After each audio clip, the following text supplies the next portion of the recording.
আজ পবিত্র ঈদ উৎসবের এই পূর্ণ লগ্নে পূর্ব বর্ধমান শহর সাক্ষী থাকলো এক অনন্য সম্প্রীতির। ধর্মের বেড়াজাল টপকে যেখানে মিলেমিশে একাকার হয়ে গেল আনন্দ আর ভ্রাতৃত্ব। শহরের প্রাণকেন্দ্র নবাবহাট মোড়ে ফুটে উঠল এক অসামান্য মানবিক ছবি।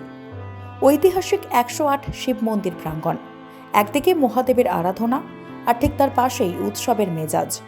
পবিত্র ঈদ উপলক্ষে আজ নবাবহাট যুব সংঘ ক্লাবের পক্ষ থেকে নেওয়া হলো এক বিশেষ উদ্যোগ। মন্দিরের প্রবেশপথেই পথ চলতি মানুষ এবং সংখ্যালঘু ভাই বোনেদের আপ্যায়নে ব্যস্ত ক্লাবের সদস্যরা। পথ চলতি মানুষদের হাতে তুলে দেওয়া হচ্ছে সুস্বাদু ক্ষীর পায়েস এবং শীতল শরবত। নবাবহাট যুব সংঘেরই আয়োজনে ছিল না কোনো ভেদাভেদ।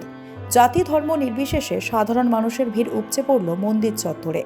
ক্লাবের সদস্যদের মতে উৎসব মানেই তো মিলন, আর সেই মিলনের আঙিনা যদি হয় মন্দির প্রাঙ্গণ, তবে তার মাহাত্ম্য বেড়ে যায় বহুগুণ। মিষ্টি ক্ষীরের স্বাদ যেন মুহূর্তেই মুছে দিল সব বিভেদ, আর এক গ্লাস শরবত বয়ে আনলো শান্তির পরশ। মন্দিরের ঘণ্টা আর ঈদের শুভেচ্ছার এই মেলবন্ধন আজ বর্ধমানবাসীর মনে গেঁথে রইল। নবাবহাট যুব সংঘ প্রমাণ করে দিল আমাদের পরিচয় আমরা মানুষ। সম্প্রীতির এই সুবাস ছড়িয়ে পড়ুক সমাজের আনাচে কানাচে, এই কামনাই আজ সকলের কণ্ঠে।